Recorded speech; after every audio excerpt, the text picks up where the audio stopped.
Hello everyone, चलिए हम इस वीडियो में फ्रेंच रिवॉल्यूशन के बारे में पढ़ते हैं और आगे देखते हैं। देखिए, फ्रेंच रिवॉल्यूशन जो है वो स्टार्ट हुआ था। आप देखेंगे इसमें फ्रेंच रिवॉल्यूशन होने के कारण जो थे वो मेन 4 रीजन थे।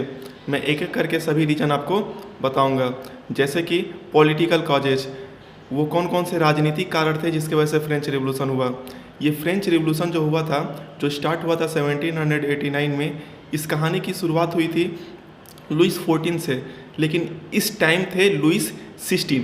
सबसे पहले देखो कि किसके समय क्या हुआ था। जैसे लुइस 14 जो था वो बहुत ही क्रूअल शासक था। वह फ्रेंच को सेंट्रलाइज किया, उसके पावर को सेंट्रलाइज किया, सभी पावर को अपने हाथ में किया, बहुत सारे वार लड़े। लुइस 15 के टाइम, लुइस 14 के बाद आए लुइस 15, इनके टाइम 7 ईयर वार हुआ। 7 ईयर वार किसके किसके बीच में हुआ? 7 ईयर वार हुआ ब्रिटेन और फ्रांस के बीच में, जिसमें फ्रांस हारा और ब्रिटेन जीत गया। भले ही हारेगा कोई भी इंसान, लेकिन युद्ध जब होता है, जब वार होती है, तो पैसा वेस्ट होता ही है। फ्रांस देश जो है कर्ज में चला गया। जो ही लुइस 16 आया, उस समय अमेरिका में वार चलने लगा, अमेरिका में युद्ध होने लगा ब्रिटेन के खिलाफ। जब अमेरिका में ब्रिटेन के खिलाफ वार हुआ, तो यहाँ पे ये लुइस 15 थे। लुइस 15 के टाइम आप देखेंगे कि फ्रांस हार चुका था। तो इस चीज़ का बदला लेने के लिए लुइस 16 जो है अमेरिकन वार में कूद गए, क्योंकि अमेरिका किससे लड़ रहा था? ब्रिटेन से। और ब्रिटेन का इनडायरेक्टली दुश्मन कौन था? फ्रांस था। तो फ्रांस चला गया किसका हेल्प करने के लिए? अमेरिका का हेल्प करने के लिए। और इस वार में अमेरिका जीत गया, ब्रिटेन हार गया। तो इसमें फ्रांस की वाहवाही हुई, लेकिन बस वाहवाही ही हुई, क्योंकि युद्ध तो जीता अमेरिका की 13 कॉलोनियाँ आज़ाद हो गई, लेकिन वहाँ पे फ्रांस के हाथ में कुछ नहीं आया। अमेरिका का ज़मीन का टुकड़ा ना आया, ना पैसा आया। बेशक ये पहले ही डेप्ट, ये देश कर्ज में था, युद्ध में पैसा बहुत वेस्ट होता है, और फिर बेफालतू का दूसरे के देश में वार लड़ने के चक्कर में ये देश और कर्ज में चला गया।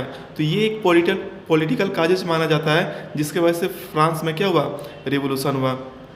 सोशल काज से देखेंगे कि फ्रांस में सोसाइटी जो है बटी हुई थी 3 हिस्सों में। पहले स्टेट में 3 स्टेट में बटी हुई थी, first state, second state, third state. First state में क्लर्जी हुआ करते, क्लर्जी मतलब पादरी हुआ करते थे, जो कि चर्च में पूजा करते थे। सेकेंड स्टेट में नोबेलिटी हुआ करते थे, नोबेलिटी मतलब जो राजा के करीबी हुआ करते थे, उसे सेकेंड स्टेट बोलते थे। थर्ड स्टेट में वो लोग हुआ करते थे जो कि आम इंसान हो गए, मर्चेंट हो गए, जो कोर्ट में काम करते हैं, लॉयर काम करते हैं, वो थर्ड स्टेट में हुआ करते थे। बिजनेसमैन इसमें हुआ करते थे, पीजेंट हुआ करते थे। प्रॉब्लम ये थी कि मैक्सिमम ज़मीन किसके पास थी? क्लर्जी और नोबेलिटी, इनके पास ज़मीन जो है, लैंड जो है ज़्यादा थी, और इनको टैक्स नहीं देना था, इनको टैक्स नहीं देना था। और मैक्सिमम और ज़मीन कम किसके पास थी? थर्ड स्टेट के पास। और ये लोग गरीब थे, और गरीब होने के बावजूद इनको क्या करना पड़ता था? टैक्स देना पड़ता था। तो ये भी आगे चल के बहुत बड़ी काज बनी फ्रेंच रिवॉल्यूशन के लिए, क्योंकि सोसाइटी देख रहे हैं जो अमीर है उनको टैक्स ही नहीं देना है, और जो गरीब है उनको टैक्स देना पड़ रहा है। फिर आगे देखेंगे पॉलिटिकल कॉजेज हो गया, सोशल कॉजेज हो गया, इकोनॉमिकल कॉजेज देखेंगे। आप देखें ना कि देश जो है कर्ज में चला गया था बेफालतू का। लुइस 14, लुइस 15 और लुइस 16 ने जो युद्ध लड़ा, उसकी वजह से देश कर्ज में चला गया। जब कर्ज में जाएगा तो देश में गरीबी आएगी, पैसा रहेगा ही नहीं। जब पैसा नहीं रहेगा तो यहाँ के लोग जो है खाना खाने के लिए भी सफ़र करेंगे। यही चीज़ हुआ, पैसा था ही नहीं, और ब्रेड रोटी की कीमत भी बहुत ज़्यादा हाई हो गई, बहुत ज़्यादा एक्सपेंसिव हो गई, और लोग खाने के लिए तरस गए। जब लोगों के पास खाने के लिए कुछ रहेगा ही नहीं, तो वो सोचेंगे कि जीने से अच्छा है कि मैं लड़ लूँ, राजा से ही लड़ लूँ, और कम से कम बगावत कर लूँ। वैसे भी मरना है, लड़ के ही मरना सबसे अच्छा रहेगा। तो ये भी माना जाता है। फिर इंटेलेक्चुअल कॉजेज ये मेन रोल अदा करते हैं। कैसे? कुछ राइटर है जैसे रूसो, जॉन लॉक, मोंटेस्क्यू, इन्होंने कहा कि जो फर्स्ट स्टेट के क्लर्जी है, सेकेंड स्टेट के नोबेलिटी है, इनके पास इतनी पावर क्यों है? जब इंसान सब एक जैसे जन्म हुए हैं, सबको एक ही तरह का सांस लेना है, तो कुछ लोगों के पास ये पावर इतना ज़्यादा क्यों है? क्यों क्लर्जी जो है उन्हीं के पास अधिकार है कि वो भगवान की पूजा करेंगे और उनके पास इतनी ज़्यादा ज़मीन होनी चाहिए। जब भगवान में वो लीन है तो उनके पास तो ज़मीन रहनी नहीं चाहिए, उनको इतना पैसा विलासिता की जीवन क्यों जरूरत है। नोबेलिटी के ऊपर ये होने लगा कि राजा के पास इतनी पावर क्यों होनी चाहिए कि उसके जो सखे संबंधी हैं उनको हर एक पावर इंजॉय करें। ऐसा नहीं होना चाहिए, इक्वलिटी होनी चाहिए, सभी लोगों के बीच में समानता होना चाहिए, चाहे वो फर्स्ट स्टेट हो, चाहे सेकंड स्टेट हो, थर्ड स्टेट हो। तो ये जो राइटर जो है ना, रूसो, जॉन लॉक और मॉन्टेस्क्यू, इन्होंने भी क्रिटिकल रोल प्ले किया इस रिवोल्यूशन को आगे बढ़ाने के लिए। आप देखें ना, जैसे भारत की आज़ादी के लिए प्रेमचंद्र हुआ करते थे, वो गोदान और बहुत सारे मंगलसूत्र ये उपन्यास लिखते थे ताकि लोग में देशभक्ति की भावना जगे। तो यही काम इंटेलेक्चुअल काजेज में रूसो, जॉन लॉक, मॉन्टेस्क्यू ने भी किया। तो आप देखेंगे यहाँ पे कि मैं 4 काजेज बता दिया, पॉलिटिकल काजेज, इकोनॉमिकल कॉजेज, या आपका इंटेलेक्चुअल कॉजेज और सोशल कॉजेज। इस वजह से तो देखो कहीं ना कहीं फ्रांस की जनता जो थी वो गुस्सा थी लुईस 16 पे, क्योंकि ये फालतू का बेफालतू का लड़ाई लड़ते थे, देश कर्ज में चला जाता था और ये विलासिता के जीवन जीते थे, बहुत ही भव्य जीवन जीते थे। तो जब लोग गुस्सा हुए, लोग सड़क पे आए प्रोटेस्ट करने के लिए, तो लुईस 16 को जब पता चला कि लोग तो मेरे खिलाफ सड़क पे आ रहे हैं, तो इन्होंने क्या किया कि बोल दिया कि ओपन फायरिंग कर दो, कि जो भी सड़क पे आएगा आर्मी उसके ऊपर गोली चला देगी।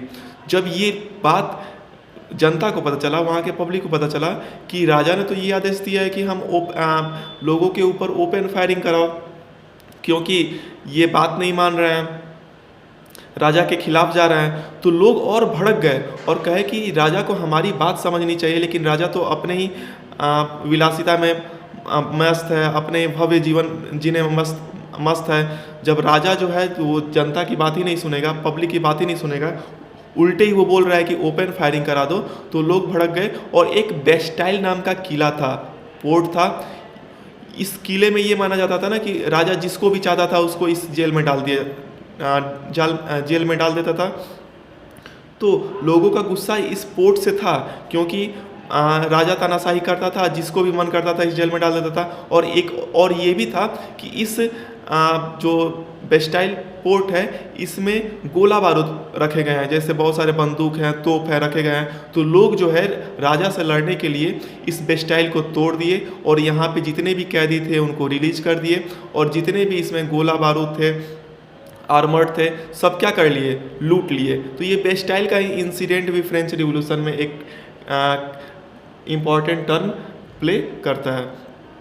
अब मैं आपको यहाँ पे बता दूँ कि यहाँ पे जैसे मैं आपको बताया कि फ्रांस जो है कर्ज में जा चुका था, लुईस 16 जब राजा बने तो फ्रांस कर्ज में जा चुका था, उनकी ट्रेजरी जो खजाना था वो खाली थी, फ्रांस के पास पैसा ही नहीं था देश को चलाने के लिए। जब देश के पास पैसा नहीं रहेगा चलाने के लिए तो एक ही काम होगा कि टैक्स को इंक्रीज करो। प्रॉब्लम ये थी कि फर्स्ट स्टेट और सेकेंड स्टेट वाले लोग ही ये टैक्स नहीं देते थे। टैक्स कौन देता था? टैक्स आपका देता था कौन? थर्ड स्टेट के लोग। थर्ड स्टेट के लोग कौन क्या करते थे? ये टैक्स देते थे। तो राजा ने कहा कि टैक्स को बढ़ाया जाएगा। पहले से एक प्रोसेस चलती आती थी कि एक जनरल असेंबली हुआ करती थी, उसमें फर्स्ट स्टेट के 300 लोग बैठते थे, सेकेंड स्टेट के 300 लोग बैठते थे, और थर्ड स्टेट के कितने लोग बैठते थे? 300 लोग बैठते थे, नहीं थर्ड स्टेट के 600 लोग बैठते थे। और ये फर्स्ट स्टेट वाले एक वोट देते थे, स्टेट के जो जनरल असेंबली में 300 लोग बैठते थे ये मिलके एक वोट देते थे, सेकेंड स्टेट के जो 300 लोग बैठते थे वो मिलके एक वोट देते थे, और थर्ड स्टेट के जो 600 लोग हुआ करते थे वो मिलके एक वोट दिया करते थे। तो आप देखेंगे ना जब वोटिंग होती थी, ये क्लर्जी हुआ करते थे, ये नोबेलिटी हुआ करते थे, ये दोनों मिल जाते थे राजा के साथ, और ये दोनों मिलके एक तरफ 2 वोट दे देते थे और ये थर्ड स्टेट वाले एक वोट, और ऐसे थर्ड स्टेट के ऊपर हमेशा टैक्स लग जाता था। अब लोग जो थे जागरूक हो चुके थे। आपको बताया ना, मॉन्टेस्क्यू, रूसो, जॉन लॉक ऐसे इंटेलेक्चुअल राइटर हैं। लोगों ने ये कहा कि ठीक है हम वोटिंग के द्वारा यहाँ पे टैक्स को बढ़ाएंगे, लेकिन एक लोग का एक वोट होना चाहिए। मतलब थर्ड स्टेट में 300, फर्स्ट स्टेट के 300 वोट होना चाहिए, सेकेंड स्टेट के 300 वोट होना चाहिए, और थर्ड स्टेट के 600 वोट होना चाहिए। मतलब एक इंसान का एक वोट होना चाहिए। तो ऐसे थर्ड स्टेट मान लो कि 600 दे दिए, और इसमें से 5-10 भी आ गए तो थर्ड स्टेट क्या हो जाएगा, जीत जाएगा। लेकिन इस बात को राजा नहीं माना कि ऐसे टैक्स में चेंजेज नहीं होगा, ऐसे वोटिंग में चेंजेज नहीं होगा। तो लोग भी क्या हुए कि गुस्सा होके और उस जनरल स्टेट की मीटिंग को वहाँ से उठ के और चले गए, और उन्होंने, लोगों के अंदर गुस्सा था ही, देख रहे थे कि बेस्टाइल का किला भी उन लोग ने तोड़ दिया। राजा से गुस्सा थे ही, और राजा बोल रहा था कि मैं टैक्स बढ़ाऊंगा देश को चलाने के लिए। तो उन्होंने क्या किया कि नेशनल असेंबली, थर्ड स्टेट के लोगों ने मिलके और कुछ नोबेल्टी और क्लर्जी के मेंबर मिलके नेशनल असेंबली की गठन की, नेशनल असेंबली की गठन की, और कहा कि आज से फ्रांस जो रहेगा कॉन्स्टिट्यूशनल मोनार्की रहेगा। देखो मोनार्की मतलब क्या होता है, राजा का शासन। जैसे लुई 16 जो चाहता था वो करता था, लुई 16। तो इन्हीं ने कहा कि राजा तो रहेगा, मोनार्की रहेगी, लेकिन कॉन्स्टिट्यूशनल रहेगा। राजा जो है कॉन्स्टिट्यूशन के हिसाब से काम करेगा, अपने हिसाब से कुछ नहीं कर सकता है राजा, संविधान के हिसाब से काम करेगा। ये कहाँ से गठन हुआ, नेशनल असेंबली में हुआ, ये बातें डिस्कस हुई। फिर आप देखेंगे कि नेशनल असेंबली में कॉन्स्टिट्यूशन बना गया कि 2 तरह के लोग होंगे, एक्टिव सिटीजन और पैसिव सिटीजन। मतलब ऐसे लोग जो वोट देंगे कि कौन हमारे ऊपर राज करेगा, कौन हमारा रूल बनाएगा, उसे हम एक्टिव सिटीजन बोलेंगे। और कौन हमारे ऊपर मतलब ये जो रूल बन रहा है जिसमें जो वोट न दे सके उसे हम पैसिव सिटीजन बोलते हैं, और जो वोट देंगे उसे हम एक्टिव सिटीजन बोलेंगे। पैसिव सिटीजन में आपका वुमेन, चिल्ड्रन और जो युवा जो थे 25 साल के नीचे उनको बोला जाता था। नेशनल असेंबली में ये हुआ कि हेड तो कौन रहेगा, राजा रहेगा, लेकिन राजा कैसे काम करेगा, वो लेजिस्लेचर के हिसाब से काम करेगा। और ये लोग जो है चुन के आएंगे, लेजिस्लेचर वाले चुन के आएंगे। जुडिशरी जो न्याय देने का काम करेगा वो अलग बॉडी होगा, पहले की तरह नहीं कि राजा ही हर एक चीज़ है, राजा ही न्याय बनाएगा, राजा ही आपका न्याय करेगा, राजा ही आपका कानून बनाएगा। अब कानून बनाने वाले अलग हो गए, एग्जीक्यूटिव अलग हो गए, लेजिस्लेटिव अलग हो गए, और जुडिशरी अलग हो गए। ये देखेंगे आप पूरी दुनिया में उस समय 1789 में पहली बार हुआ। क्यों? क्योंकि हर जगह पहले मोनार्की थी, लेकिन फ्रांस में एक ऐसा समय आया कि वहाँ पे डेमोक्रेसी आने लगी। मतलब हर एक काम वोटिंग के हिसाब से होगी, कायदे कानून के हिसाब से होंगे। ये विश्व में पहली बार ऐसे होने लगा, इसलिए फ्रेंच रिवॉल्यूशन का रोल इतना ज़्यादा क्रिटिकल है, इम्पॉर्टेंट है। अब देखो राजा जो था, राजा की पावर कम होने लगी, किंग की पावर क्या होने लगी, कम होने लगी। कोई भी ये नहीं चाहेगा कि मैं पूरे जो देश पे राज करता था अब मैं कायदे कानून के हिसाब से चलूं। तो राजा था, राजा जब था तो उसके अगल बगल देश के राजाओं से क्या था, संबंध अच्छे थे। तो उसने ऑस्ट्रिया और हंगरी के राजा से बात किया कि देखो मेरे देश में बगावत चल रही है कि राजा से पावर हटा के लोगों के हाथ में पावर देने चाहिए। अगल बगल ऐसा हो सकता है कि ये सब देखते हुए कि फ्रांस में हो रहा है, तुम्हारे देश के लोग भी ऐसे कहें कि आओ, मतलब मेरे देश में भी जैसे फ्रांस में हो रहा है, हमारे यहाँ भी ऐसा होना चाहिए कि राजा के हाथ में पावर नहीं होनी चाहिए, लोगों के हाथ में पावर होना चाहिए, राजा को कॉन्स्टिट्यूशन के हिसाब से काम करना चाहिए। तो ये सेक्रेट नेगोशिएशन किया कौन, लुई 16 ने समझौता किया किसके साथ, ऑस्ट्रिया और हंगरी के राजा के साथ। ऐसे भी इसका ससुराल था, इसकी रानी जो थी मैरी एंटोनीटे, वो ऑस्ट्रिया की थी।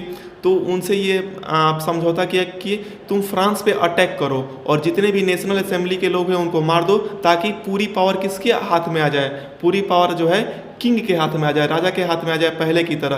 क्योंकि जो जनरल असेंबली के जो लोग हैं वही अगर मारे जाएंगे तो पहले की तरह हो जाएगा, फ्रांस का फिर से जो उसकी मोनोपोली है, जो पावर की मोनोपोली है वो लुई 16 के हाथ में चली जाएगी। तो ये सेक्रेट नेगोशिएशन करने लगा अगल बगल के देशों के राजा के साथ, जैसे ऑस्ट्रिया और हंगरी के राजा के साथ ये करने लगा। फिर आप देखेंगे कि जो नेशनल असेंबली की गठन हुई थी कि एक्टिव सिटीजन हो गए, पैसिव सिटीजन हो गए। इन्होंने बोला था कि राजा तो रहेगा लेकिन राजा कानून के हिसाब से काम करेगा और जुडिशरी अलग होगी। जब लोगों को ये पता चला कि राजा तो है हमारे देश पे ही, फ्रांस पे ही अटैक करवा रहा है, कि नेशनल असेंबली के लोगों को क्या कर दो, मार दो। तो लोग जो है राजा से क्या हो गए, गुस्सा हो गए और इसको जो है कस्टडी में अपने ले लिए। अब देखेंगे आप यहाँ पे जैसे अब यहाँ पे डेमोक्रेसी आ चुकी थी, अलग अलग ग्रुप यहाँ पे इस्टेब्लिश हुए। एक इसी में एक फेमस ग्रुप था, जैकोबियन क्लब इस्टेब्लिश हुआ। जैकोबियन क्लब, जैसे मान लो कि भारत में बीजेपी पार्टी है ना, कांग्रेस पार्टी, उस समय वैसे ही एक जैकोबियन क्लब इस्टेब्लिश हुआ। इस जैकोबियन क्लब, जैसे इनकी ड्रेस ऐसी थी कि कार्गो पैंट पहनते थे, ये करते थे, वो करते थे, देशभक्ति की नारा लगाते थे, ये एक ग्रुप स्टैंड हुआ।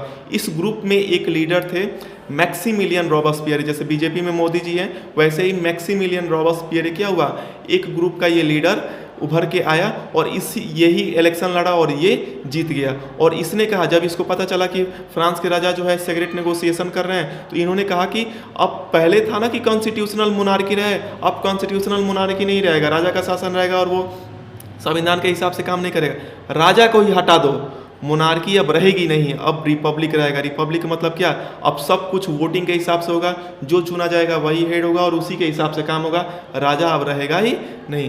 देखो उसी टाइम एक डिवाइस की डिस्कवरी हुई जिसकी नेम गुलोटिन रखा गया। जैसे पहले माना जाता था कि किसी को भी फांसी दिया जाता है तो फांसी में इंसान 2-3 मिनट तक 5 मिनट तक तड़पड़ाता है फिर मरता है, तो एक ऐसी डिवाइस बनाई गई जिससे अगर किसी को मारना है तो एक ही बार में उसकी जान ख़त्म हो जाए। जैसे मान लो कि किसी इंसान को मारना है, डेथ की पेनल्टी लगी है, तो उसके सर को ऐसे फंसा दो, ऊपर से ब्लेड आएगा, ब्लेड एक ऐसे तेज़ी से आएगा और उसके सर को क्या कर देगा, काट देगा, उसी को गुलोटिन बोलेंगे। ये गुलोटिन मशीन बनाई गई थी कि ताकि एक ही बार में इंसान को क्या कर दिया जाए, मार दिया जाए। यही थी, देखो यहाँ पे ऐसे गुलोटिन कर दिया जाता था, उसका सर अलग कर दिया जाता था, ऐसे डेथ दी जाती थी गुलोटिन से। देखो लोग जो है गुस्सा थे किस पे, किंग पे, क्योंकि ये सेक्रेट नेगोशिएशन किया था किसके ऊपर, कि आओ ऑस्ट्रिया और हंगरी के किंगडम से, कि आओ तुम फ्रांस पे अटैक करो। लोगों के पास खाने के लिए पैसा नहीं था, जो रोटी थी, ब्रेड, उसकी कीमत बहुत ज़्यादा बढ़ गई थी। ऐसे ही रूमर फैला कि जो वर्साइल का पैलेस है जहाँ पे किंग रह रहा है, वहाँ पे बहुत सारा अनाज क्या हुआ है, रखा हुआ है, बहुत सारे ग्रेन रखे हुए हैं। और देखेंगे ये जो वर्साइल जो था ना, जैसे फ्रांस का कैपिटल पेरिस थी, लेकिन यहाँ पे लोग बहुत ज़्यादा रहते थे, तो किंग जो है कि इस भीड़ भाड़ इलाके में ना रहूँ, ये अपना पैलेस जो है वर्साइल पेरिस से दूर बनाया था ताकि वहाँ पे शांति रहे।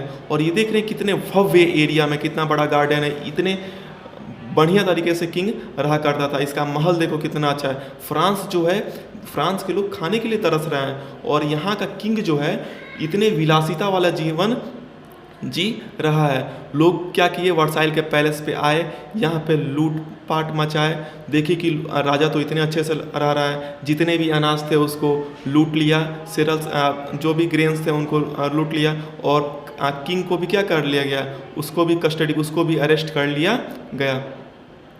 फिर एक टाइम आप देखेंगे इसमें कि रेन ऑफ टेरर आया। जैसे फ्रांस की पावर किसके हाथ में चली गई थी, मैक्सिमिलियन रॉबस्पियर के हाथ में, मैक्सिमिलियन रॉबस्पियर के हाथ में चली गई थी। और 1793 और 1794 में एक ऐसा टाइम आया कि ये शासक जो है बहुत ही क्रूर हो गया। क्रूर का मतलब, इसको जो जब भी लगता था मैक्सिमिलियन रॉबस्पियर को कि कोई भी फ्रांस के खिलाफ कुछ भी बोल रहा है, रिपब्लिक के खिलाफ कुछ भी बोल रहा है, अपनी आवाज़ उठा रहा है, उसको वो क्या कर देता था, गुलोटिन कर देता था। तो ऐसा तो नहीं होना चाहिए ना, डेमोक्रेसी है, डेमोक्रेसी में अगर राजा कुछ गलत करेगा तो उसके खिलाफ भी शासन चलता है, उसके खिलाफ भी केस चलती है। लेकिन कोई भी अगर सरकार के खिलाफ कुछ भी करता था, बोलता था, उसको वो मैक्सिमिलियन रॉबस्पियर क्या कर देता था, गुलोटिन करवा देता था। तो ये चीज़ बाद में क्या हुई, गलत साबित हुई कि ऐसा नहीं होना चाहिए। इस साल में, एक साल में बहुत सारे लोगों को, कई हज़ार लोगों को गुलोटिन कर दिया गया, क्योंकि वो फ्रांस के कॉन्स्टिट्यूशन के खिलाफ बोलते थे, कुछ अच्छी भी सुझाव देते थे, तो राजा लगता था कि ये गलत बोल रहा है, उसको गुलोटिन कर देता था। इस वजह से वो अपना बदला भी निकाल देता था, कोई भी उसके अपोजिशन में खड़ा होता था तो उसको बदला भी निकाल देता था। तो ये रेन ऑफ टेरर जो है डार्क पीरियड माना जाता है फ्रेंच रिवॉल्यूशन में। फिर आप देखेंगे कि बाद में रॉबस्पियर के ऊपर भी केस चला कि यार तुम तो बहुत ही गलत तरीके से ये गुलोटिन किए हो, रेन ऑफ टेरर में अच्छे लोगों को भी तुम मरवा दिए हो। तो इसके ऊपर भी केस चला और इसको भी बाद में ये गुलोटिन करवा दिया गया, इसका भी सर अलग करवा दिया गया।